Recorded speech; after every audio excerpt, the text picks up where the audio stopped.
Hello, welcome to Gardener's World. This is the writing garden, and the writing garden is planted fundamentally with white flowers. I say fundamentally because some are touched with pink, and that's deliberate. The idea being to pick up the white and the pink of the apple blossom as and when it comes. Having said that, there are some root plants. It's amazing how often you plant something or sow something and another plant altogether appears. And there's nothing much you can do about it, and occasionally you make a mistake. So, for example, we've got this lovely white daffodil, Thalia, which is creamy, touched with a little bit of lemony yellow, which is fine. But then bright yellow daffodils, which I certainly didn't intend to put in here, popping up occasionally. The only thing to do is pick them. I've got a pink hyacinth, should be white.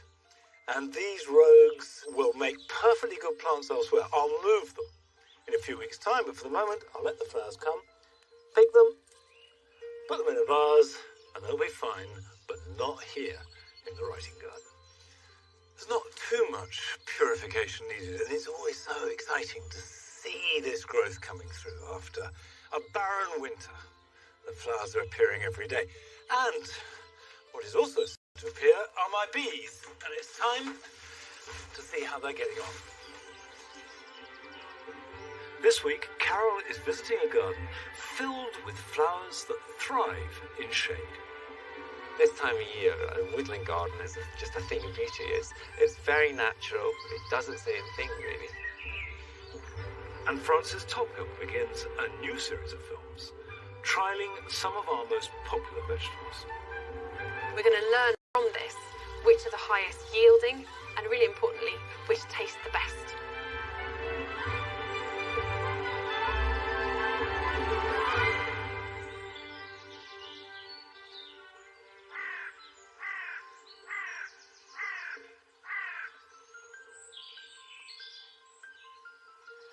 There is bee activity. For quite long periods in the winter there was nothing, no sign of them at all. But the sun is coming out, there are flowers and they've got pollen and they're starting to get busy. And whilst it's too early to open them out completely, it's worth just checking them, and I'm going to give them a little bit of fondant, sugar and water mixed, because it can get cold. We could have a burst of really bleak weather, and that's an insurance against bad weather. And if they don't, in case they get irritated at my presence, this is the fondant, which you can buy from bee suppliers, and fundamentally it's icing sugar mixed up into a paste, and that's perfect for them. It will give them all the energy they need. So I'll take the top off, like that.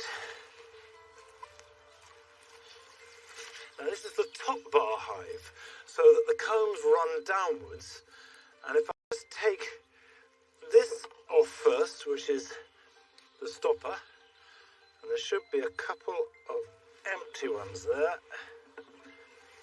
and that, there we go. And there are the combs, and I just slip that in like that. Put these empty bars back on top, and they build the combs that hang down from the bars. And that will happen over the next few weeks as they get more and more pollen from the plants. But at least they've got a nice bit of fondant to tide them over a lean period. Put the top back on. There we are. And just leave them to get on with it.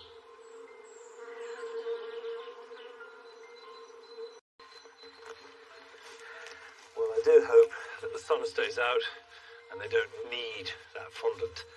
But of course, some of us have gardens where it doesn't matter how sunny it is, it's in shade. And I get a lot of letters, people saying, my garden is in total shade. What can I do about this problem? Well, it needn't be a problem. And Carol has been to visit a garden not very far from here, which is in shade, but is a glorious example of what you can make of that situation.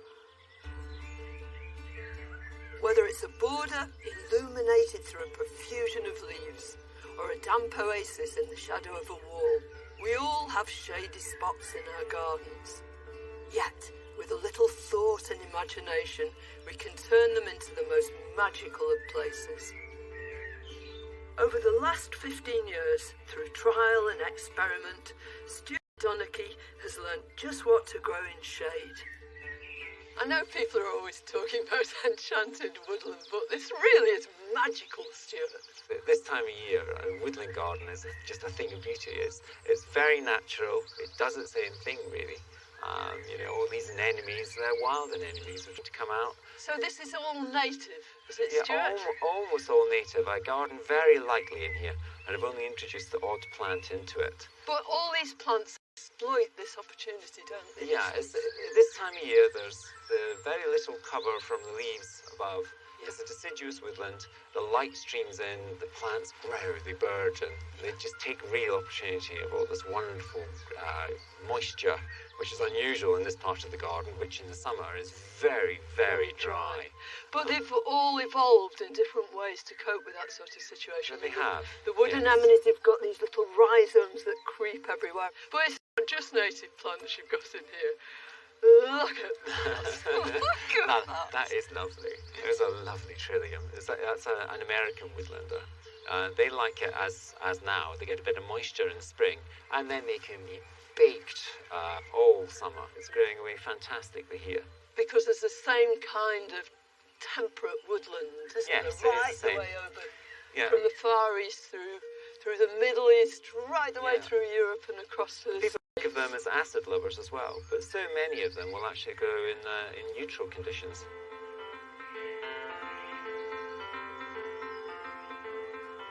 This used to be the most tremendously wet border, and you can hear from the ducks. And if you look over there, I put this pond in, and the pond has got a great sausage of clay along one side of it, and then the pond is carved out of it, and all of a sudden, all the water stopped coming here, and it dried the border up tremendously. And yet again, a new opportunity to try out a different kind of shade-loving plants. So you had to rethink your planting totally. here. I ended up planting lots of things like the epimediums, which you have here on the left. And just plants which just absolutely love being sort of on that slightly drier side of shade. The ferny leaves of this dicentra, I mean, that just looks so splendid. And yet it's a plant that anybody could grow. Oh, it runs like crazy. And the foliage is so fantastic. And doesn't it look good with this brunner? Now that's a superb plant. Oh, Don't you think? Well, they will grow in the shadiest spots, in the driest of spots, and they will perform for you almost all year because you have this fantastic foliage which persists after the beautiful sort of forget-me-not flowers go. Yes, it becomes a foliage plant. Look at this honesty that's just seeded itself. It's very good value, the variegated one with white flower. Even when the flower goes, the foliage without variegation, it really still pops out at you. And what about this? What's this? It's a scopolia, which has wonderful architecture at this time of year because it's getting a bit of moisture, which enables it to put on much more leaf. And then you get these wondrous little doesn't doesn't it? it?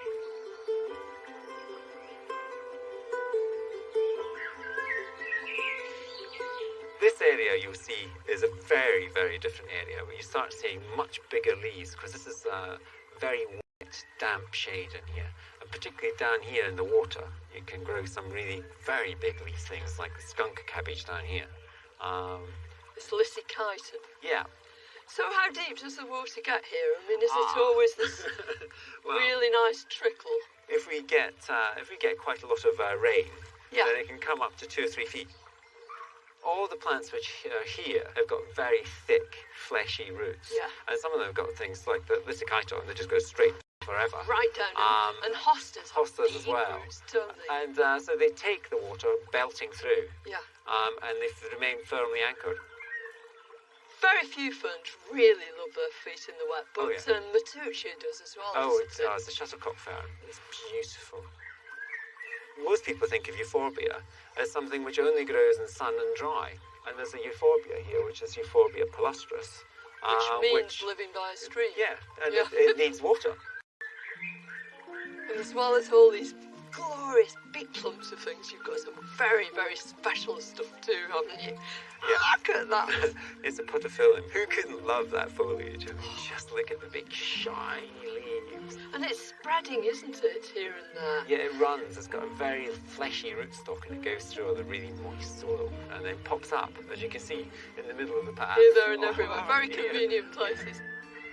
Shade just is full of opportunities to grow unusual and peculiar things, as well as some of the more common things. I mean, people always think of this as being a problem, but in actual fact, some of the most beautiful plants in the world come from shady places. Don't they? Absolutely. And whatever kind of shade you have, there is something beautiful to grow in it.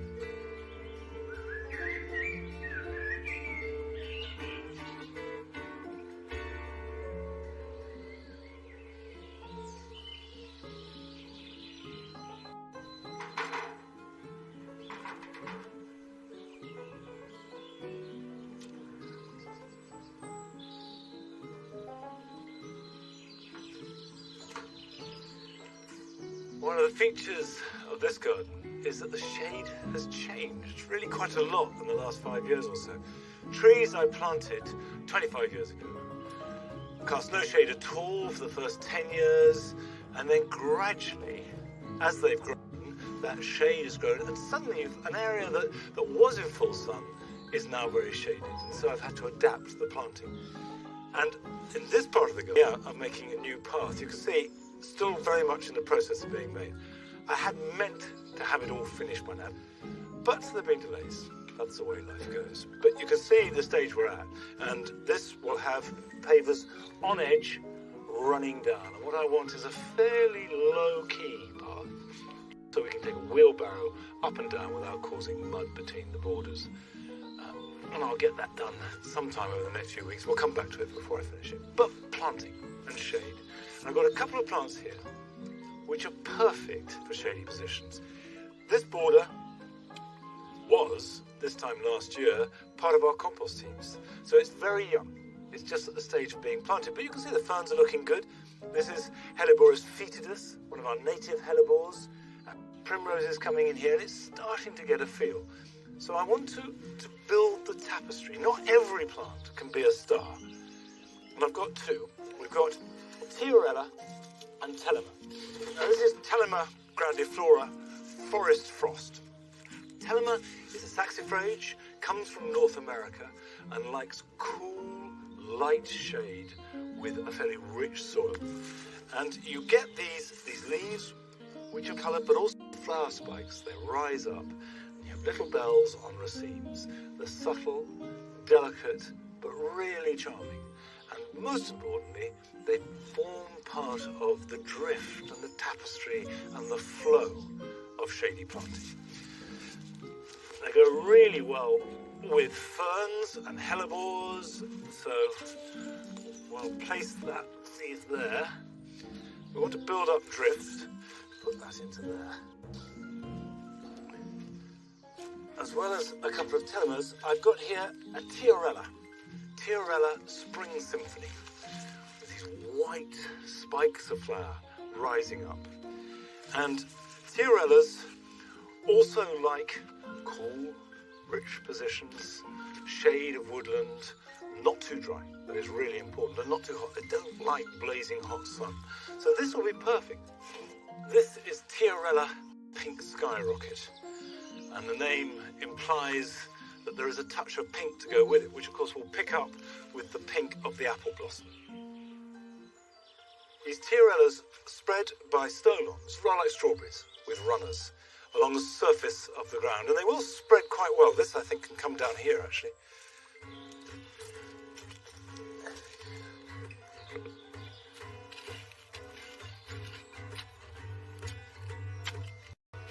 These are plants that will do very well planted in amongst shrubs. They'll like the charm, a sweetness. They're not intense, they're not dramatic, but they seduce you. They pull you in.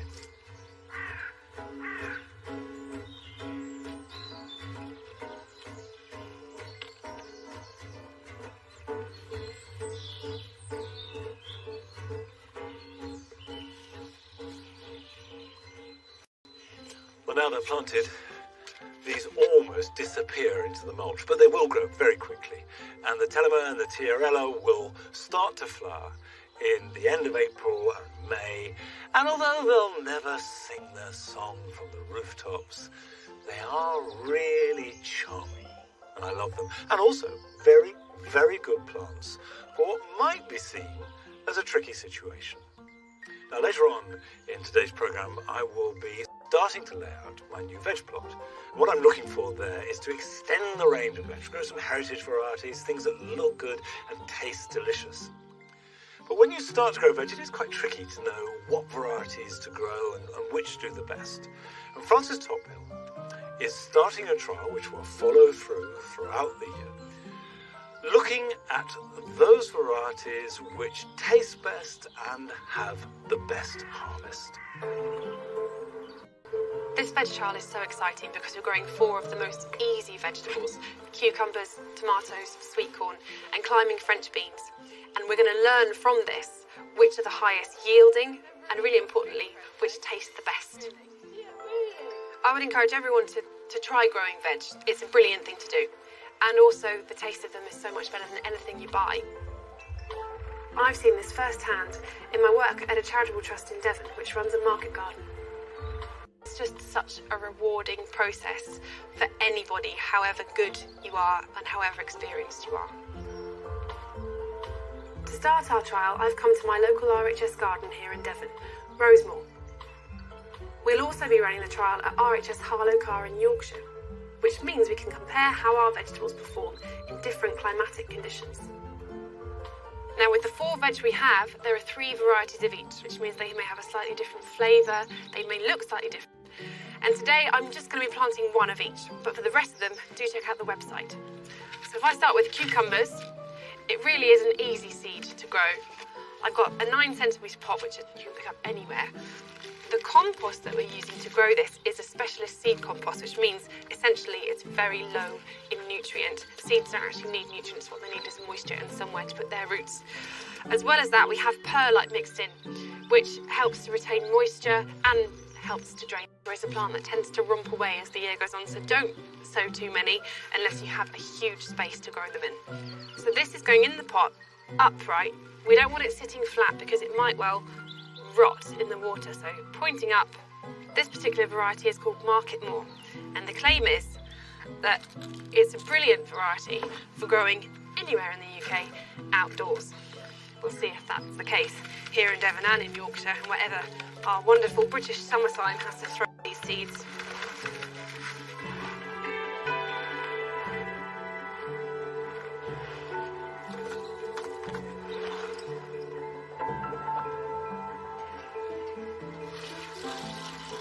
Seeds need water, they will not germinate without it, so you have to make sure you keep them moist all of the time. Here at Rosemore, we're growing our cucumbers in a polytunnel, but still they will need to go into something called a propagator, which just gives them a bit of extra protection as it's quite early. We still have a few frosts every now and again, so it stops these seedlings from getting damaged by the weather. Now, in a glass house, you wouldn't have to worry about that because the glass protects them. But the great thing about this is if you have neither a polytunnel nor a glass house, as many of us don't, this can go straight on your windowsill.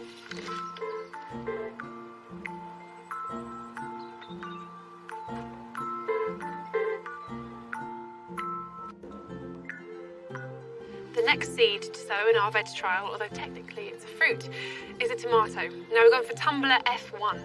F1 just means first generation, so the parents of this tomato will guarantee every single offspring will be just like it looks on the packet. Although we're growing this one and the other 2 that obviously are on a website, you can grow any ones you want, and there are hundreds of varieties of all these veg out there. And in fact, it'd be great if you grow them alongside the ones we're doing and tell us if they taste better. Same size 9cm pots. I'm just firming that down. That just guarantees there's no big air pockets in the soil. Now these seeds are much smaller than a cucumber, and generally as a rule the smaller the seed, the nearer the surface it will go. So these I'm going to put right on the surface of the compost. Unlike all our other veg, these tomatoes are actually going to go in hanging baskets. You need to be careful when you're choosing your varieties that they are cope with a container situation. So these are tumblers, they'll hang down beautifully. On top of this, I'm covering the surface with something called vermiculite, which will just hold these seeds down, stop them blowing away, but won't cause any damage.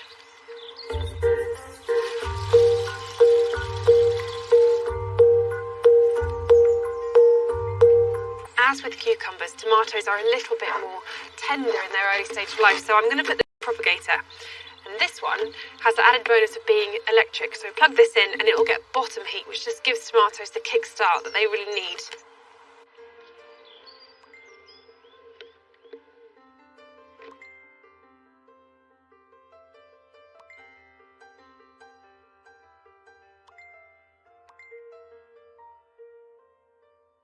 Our third veg is sweet corn. This is Swift F1, said to be a tender, extra sweet variety. I'm sowing these seeds into separate pots at a depth of ½ inch. Because sweet corn is a wind-pollinated plant, as a rule, the more you sow, the more likelihood you have of pollination. We'll be growing 16 of each variety. These will go directly into the polytunnel here, but you can grow them uncovered on a sunny windowsill.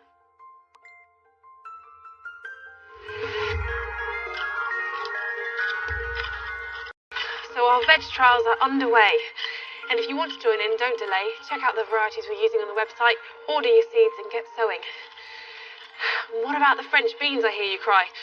Well, actually, I'm going to sow them direct into the ground, which I'm just adding a bit of compost to now, and that will be in May time when the last risk of frost is gone. In the meantime, I've just got to prepare my beds.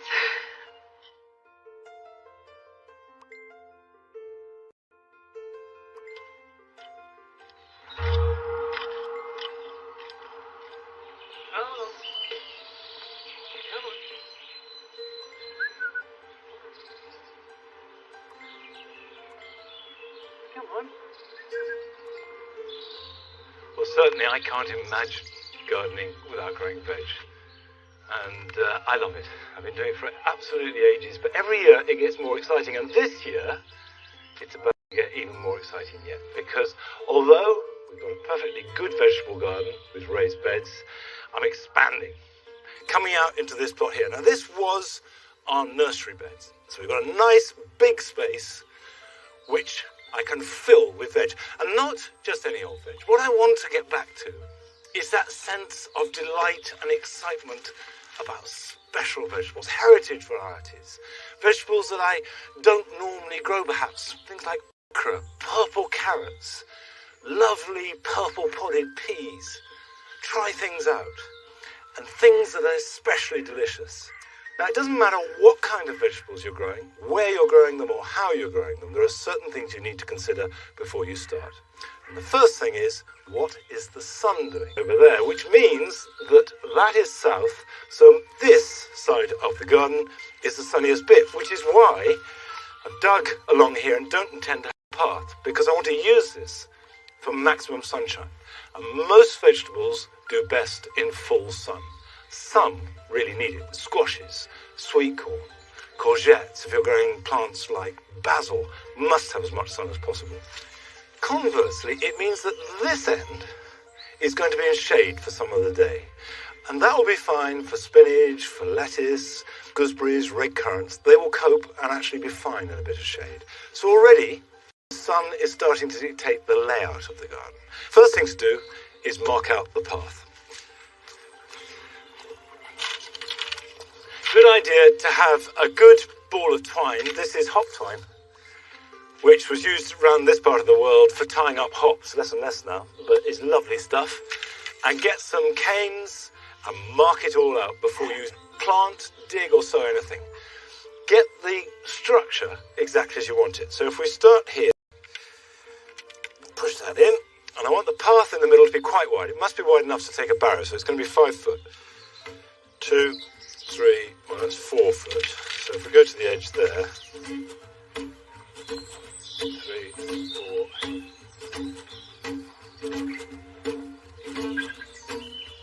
There.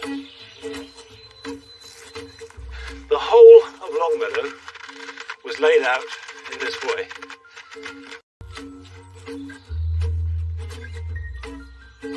I want to mark out 3 square beds on either side.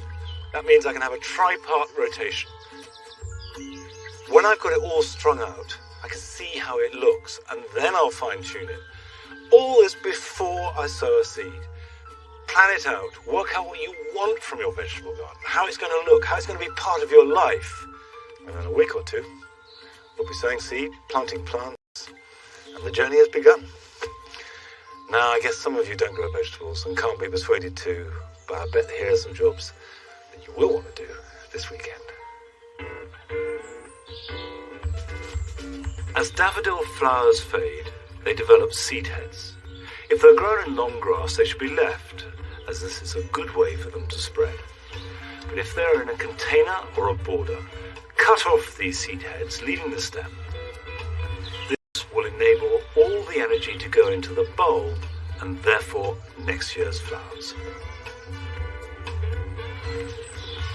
If you're growing fruit in a container or trained in any shape against a wall, use good compost if you can, and as well as feeding them, this will keep in the moisture and suppress competition from weeds. Although it's been rather too cold to sow directly outside, seedlings raised under cover have now developed true leaves, which means they can be pricked out. Holding them by the leaf, not the stem, ease them out of the compost with a pencil and transplant them into plugs or small pots. They can then grow on until they're ready to plant out.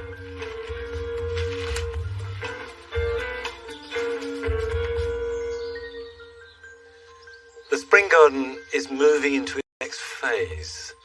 The crocus and the snowdrops have gone, daffodils are finishing, tulips will be coming through soon. And the smell of the imperial fritillaries, although they're not flowering, is really strong. And there's a new flower, a scilla. Nigel, can you come here a minute? Just lend me that. Its name is really tricky. It's Scilla mischenkoana, or something like that. It scrambles your mouth just to try and say it. But is it lovely? It's got these icy blue flowers that appear out of the ground almost without a stem of any kind. I'm going to sow more for next year. They look fantastic. That's it for this week. We are off air next week because there is some sporting event, but we shall be back in a fortnight's time. So enjoy your gardening without us, and I'll see you here at Longmeadow in 2 weeks' time. Till then, bye-bye.